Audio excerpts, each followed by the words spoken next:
Good morning students. BA second year third same history की online कक्षा में आप सबका स्वागत है। आज का हमारा चैप्टर रहेगा चैप्टर 7, मुगल प्रशासन, केंद्रीय तथा प्रांतीय राजस्व प्रणाली, Mughal administration, central and provincial revenue system. मुगलों ने भारत में एक विस्तृत राज्य की स्थापना ही नहीं की, बल्कि इस विख्यात साम्राज्य को अच्छे ढंग से प्रशासित भी किया। उन्होंने ऐसे तंत्र का विकास किया जो स्थायी तो था ही, साथ ही यहाँ की व्यवस्था के अनुकूल भी था। इसी आवश्यक प्रशासनिक व्यवस्था ने मुगल शासन को भारत में सुदृढ़ता दी, जिसका परिणाम यह रहा कि वे लंबे समय तक राज कर पाए। और इस मुगल कालीन प्रशासनिक संस्थाओं की संरचना व ढांचे को खड़ा करने का श्रेय अकबर को जाता है। उन्होंने कई आवश्यकताओं को ध्यान में रख करके ये परिवर्तन किए और इन परिवर्तनों में कई नई संस्थाओं का उत्थान भी था। उन्होंने राजस्व की धारणा में भी इसी प्रकार का सम्मिश्रण किया और इस तरह से हम अध्ययन करेंगे कि मुगल कालीन प्रशासन। तो सबसे पहले केंद्रीय प्रशासन। केंद्रीय प्रशासन में सबसे ऊपर सर्वेसर्वा सम्राट होता था। वह सारे प्रशासन का केंद्र था। उनकी आज्ञा, सलाह, निर्देश के अनुसार ही सारी व्यवस्था चलती थी। वह अपने को ईश्वर का प्रतिनिधि तथा पृथ्वी पर सर्वोच्च मानता था। वह सैद्धांतिक और व्यवहारिक रूप से सार्वभौम था। उसने सल्तनत के सुल्तानों की तरह अपने को खलीफा का प्रतिनिधि भी नहीं माना। बाबर ने काबुल पर अधिकार करने के बाद बादशाह की उपाधि धारण की, जो बाद में बादशाह के नाम से स्थापित हो गई। उसने अपनी सत्ता को सुदृढ़ करने के लिए काफ़ी कार्य किए और इसके बाद शासकों ने जनता व दरबार में अपनी मर्यादा स्थापित करने के लिए जमींदोज, सिजदा, चौकी, तस्लीम चौकी, झरोखा, तुलादान इत्यादि प्रथाओं को अपनाया और इसके कारण लोगों में उसके प्रति सम्मान की भावना आई।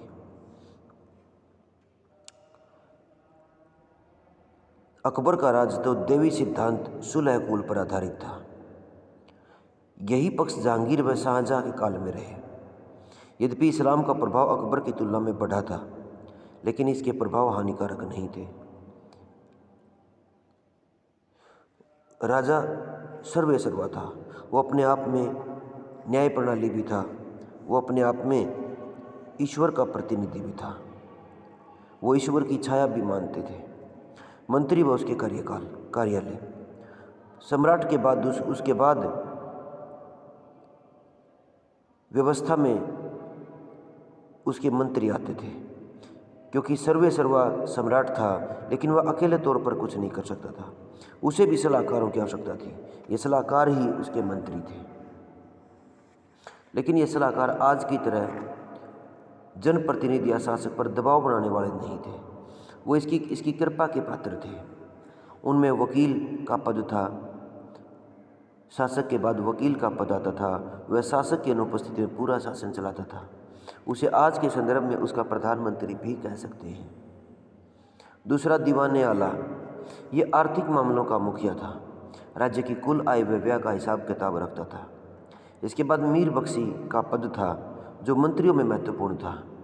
कहने के लिए एक सैनिक का विभाग था, का मुखिया था, लेकिन ये स्थापना शाखा के तौर पर यह सैनिक व असैनिक विभागों का रिकॉर्ड व वेतन की व्यवस्था भी करता था। वह समय समय पर मनसबदारों की सेना का निरीक्षण भी करता था। खाने सामा। इसके बाद खाने सामा का पद आता है। ये व्यक्तिगत आवश्यकताएं, शासक की व्यक्तिगत आवश्यकताएं, दरबार, हरम, रसोई की व्यवस्था करता था और शासक के सभी निजी नौकर व घरेलू कार्यक्रम उसकी देखरेख में थे। शासक की निजी जिंदगी का यह सबसे करीबी होता था। उसके बाद सदर उल सुदूर। ये शासक के विभिन्न प्रकार के धार्मिक मामलों की सलाह के लिए भी अपने पास एक विशेषज्ञ रखता था, जिसे सदर उल सुदूर भी कहते थे। इसके बाद काजी उल कुजात। ये न्याय विभाग का मुखिया था। शासक की अनुपस्थिति में दरबार में ये न्याय करता था और प्रतिदिन अपना अलग न्यायालय लगाता था। मुहतासिब का पद इसके बाद आता है, जो धार्मिक व्यवस्था से जुड़ा था, लेकिन इसका उद्देश्य जनता में नैतिकता का प्रचार करना था, उन्हें उत्तम जीवन जीने के लिए तैयार करना था। यह अपराध रोकने के लिए कार्य करता था। यह जुआ खेलने, शराब, अन्य नशा करने वाले लोगों पर नज़र रखता था।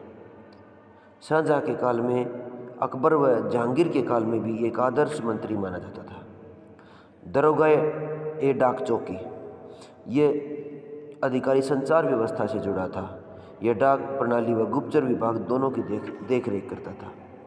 इसका मुख्य काम साम्राज्य की विभिन्न सड़कों, सरायों, चौकियों की देखरेख भी करना था। इसके बाद काफ़ी अन्य अधिकारी होते थे, जैसे मीर आतिश जो तोपखाने का मुखिया था, तोपखाना विभाग का। दरोगा टकसाल था जो मुद्रा संबंधी पक्षों का नियंत्रण करता था। मीर अर्ज जो आम जनता की शिकायतें, सूचनाएं जो राजा तक पहुंचाता था। मीर बहर जो नौसेना का मुखिया था। मीर बार जो प्राकृतिक संपत्ति का प्रभारी था, जंगल या खान आदि का। मीर मुंशी जो दरबार की आज्ञाओं, फरमानों को लिखता था। दीवाने खालिसा, यह सरकारी भूमि की व्यवस्था, आमदनी व खर्च देखता था। इसके बाद सैन्य व्यवस्था आती है। मुगलों की सैन्य व्यवस्था अपने आप में भिन्न थी, क्योंकि भारतीय संदर्भ में यह एक नया प्रयोग था। इस सैन्य व्यवस्था का केंद्र बिंदु मनसबदारी प्रथा थी। यद्यपि मनसबदारी गैर सैनिक प्रथा भी थी, इस सेना की संरचना, गठन, रख रखाव इत्यादि मनसबदारी प्रथा पर के आधार पर ही था। तो यहाँ हम मनसबदारी का उल्लेख नहीं करेंगे, केवल सैनिक प्रशासन के तौर पर ही इसे समझेंगे। तो मुगल सेना का अधिकतर भाग मनसबदारी सेना का था, लेकिन इसका ये अर्थ नहीं कि अन्य प्रकार की सेना नहीं थी। सेना के संबंध में हम जो अध्ययन करेंगे वो इस प्रकार है। सेना की संरचना वो 3 स्तंभों पर टिकी थी। मनसबदारी सेना मुगल सेना का महत्वपूर्ण बड़ा समूह था। इसके अंतर्गत राज्य के विभिन्न सेना नायकों में संतुलन भी रहता था और स्वयं मनसबदार उस व्यवस्था को देखता था।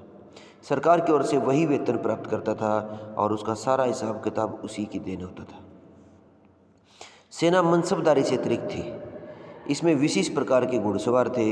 इन पर मनसबदारों का नियंत्रण नहीं था, बल्कि इसे शासक स्वयं अपने अधीन रखता था और यह सेना शासक की अपनी सबसे अधिक विश्वास पात्र सेना थी।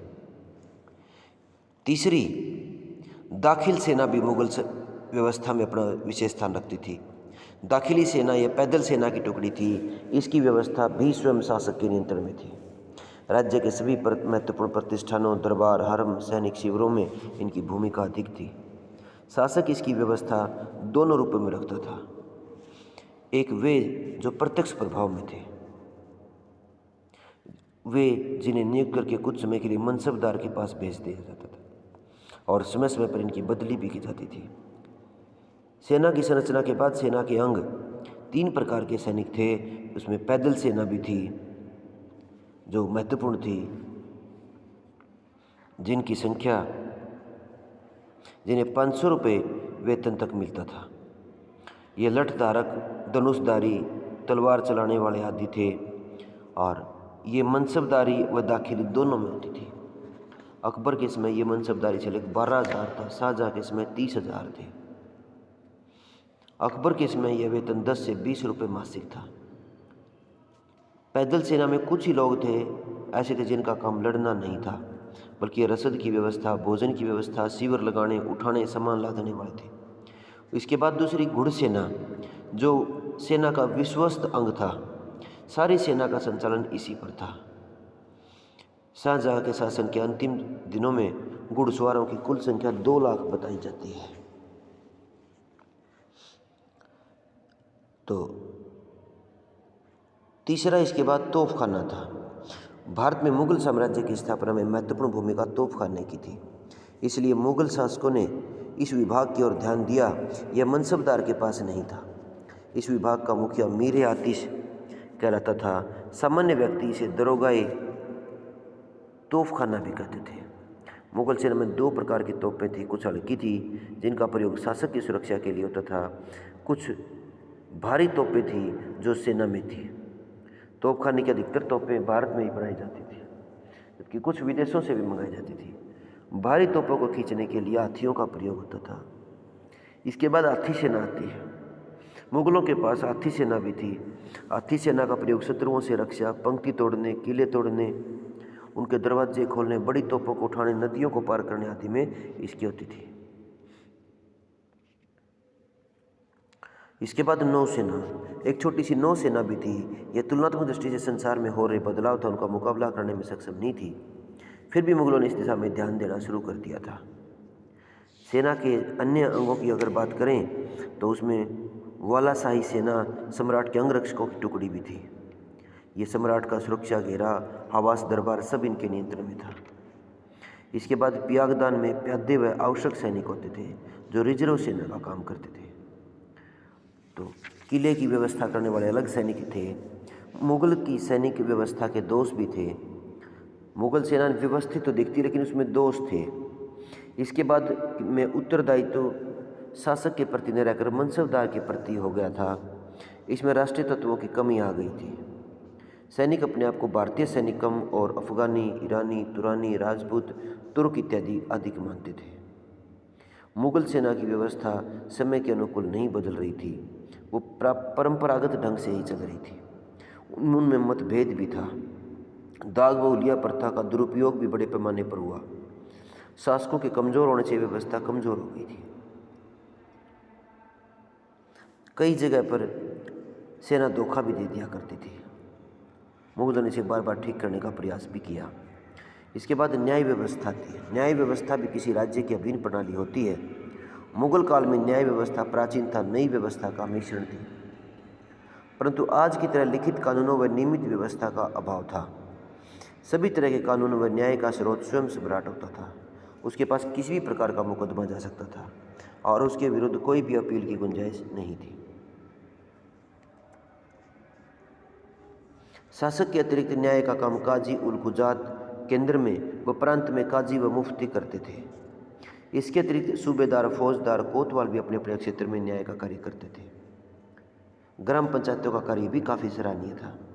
इसके बाद पुलिस प्रशासन आता है। आंतरिक शांति स्थापित करने के लिए मुगलों ने पुलिस प्रणाली का भी विकास किया। आधुनिक व्यवस्था की भांति विकसित तो नहीं था तथा नई सारे साम्राज्य में थी। हाँ, प्रमुख नगरों में कामयाब थी। विभिन्न नगरों में कोतवाल नामक अधिकारी की नियुक्ति की गई थी। हालांकि कोतवाल का सेना से कोई संबंध नहीं था। इनका कार्य केवल आंतरिक शांति की व्यवस्था करना था।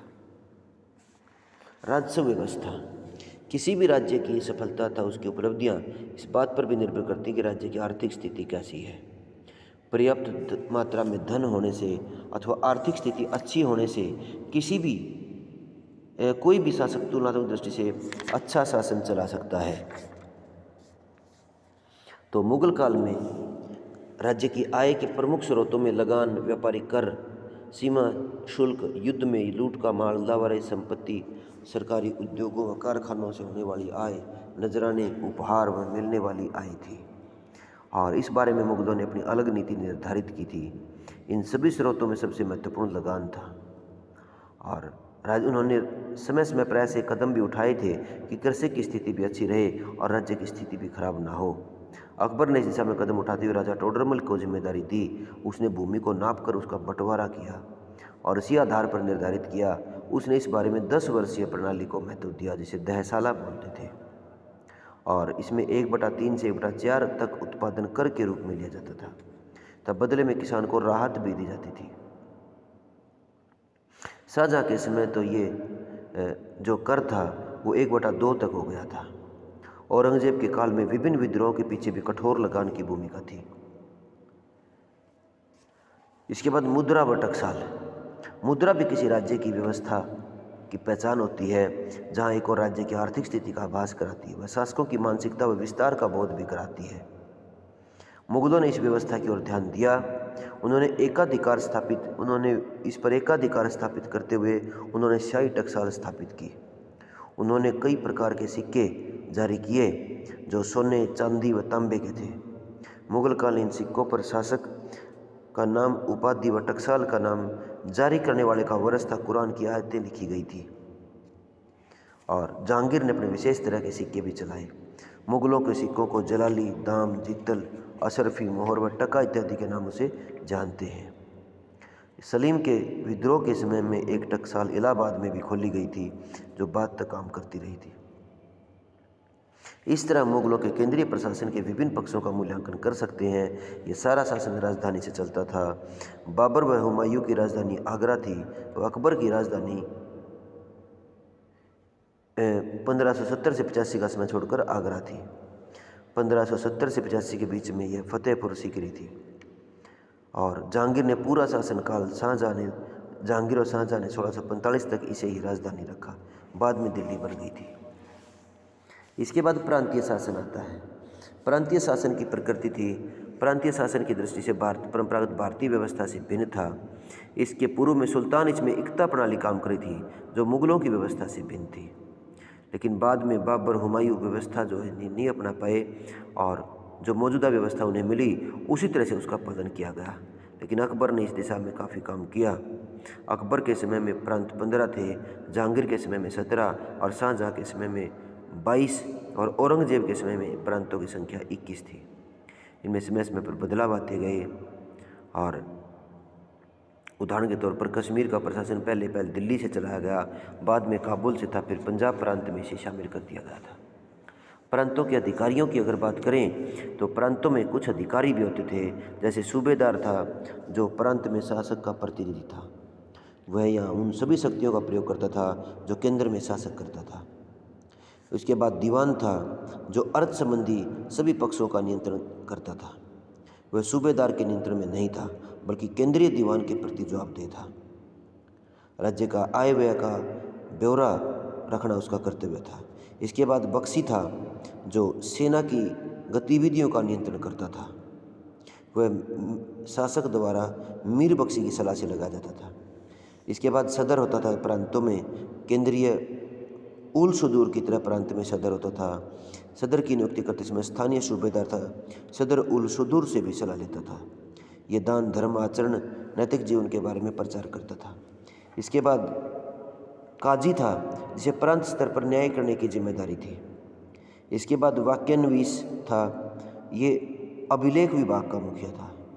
प्रांत का सारा रिकॉर्ड, घटनाओं की लिखित प्रस्तुति आदि इसी को रखनी थी। स्थानीय प्रशासन के बारे में हम अध्ययन करें तो वो भी इनका काफ़ी अच्छा संतुलित था। इसमें सरकार होती थी। सरकार मुगल काल में जिला सदर की इकाई को कहते हैं। बाद में प्रत्येक प्रांत को कई सरकारों में विभाजित किया हुआ था। एक प्रांत में कितनी सरकारें थी ये निश्चित नहीं था, ये सूबे के महत्व आकार पर निर्भर करता था। इसके बाद फौजदार था, जो सरकार का मुखिया था, और ये सूबेदार द्वारा शासक की सलाह पर होता था। ये शांति, सुरक्षा व कर एकत्रित करता था। इसके बाद अमल गुजार था। अर्थ मामलों का नियंत्रण इसी अधिकारी के पास था। बितिकची था, जो अमल गुजार का सहायक था, रिकॉर्ड रखने वाला अधिकारी था, जो जमीन की आय व्यय का ब्यौरा रखता था। खजानेदार था, यह अमल गुजार का सहायक था। इसके बाद परगना था। वर्तमान में तहसील स्तर की इकाई परगना थी। प्रत्येक सरकार को उसके भौगोलिक आकार के आधार पर कई परगनों में बांटा हुआ था। परगनों में भी कई अधिकारी थे, जैसे सिकदार, आमिल होते थे। फौजदार परगने का खजांची था। इसी प्रकार फिर गांव व नगर आते हैं। शासन की सबसे छोटी इकाई गांव थी, और इसमें कहने को तो शासक का विशेष ध्यान था, लेकिन व्यवहार में ऐसा नहीं था। पटवारी मुकद्दम यहाँ के मुख्य अधिकारी थे। चौकीदार उनका सहायक था। गांव में पंचायतें फैसले किया करती थी। कुल मिलाकर ग्राम पंचायत परंपरागत ढंग से काम कर रहे थे। नगर भी इस प्रशासन का अभिन्न अंग थे। प्राय अधिकतर व मुख्य नगर सूबे की राजधानी व सरकार के मुख्य न्यायालय थे। इनका शासन एक कोतवाल नाम के अधिकारी के पास था। इस प्रकार मुगलों के शासन प्रबंध के विभिन्न पक्षों का विवेचन हमने किया। यह प्रशासनिक व्यवस्था अपने अंदर कुछ ऐसे गुण लिए हुए थी जो प्राचीन भारत में कुछ नया प्रयोग भी था। इसकी आधार संरचना अकबर ने की थी। बाद के शासकों ने इसे अपनाया और ये जारी रही। इसी अधिकार कर्तव्य था आभास प्रत्येक अधिकारी को था। वे अपने आप में स्वतंत्र थे तथा एक दूसरे के अधीन भी थे। अतः मुगल साम्राज्य के स्थायित्व में प्रशासन की महत्वपूर्ण भूमिका थी। अगली वीडियो में हम मुगलों की भू राजस्व प्रणाली का अध्ययन करेंगे। तब तक के लिए धन्यवाद।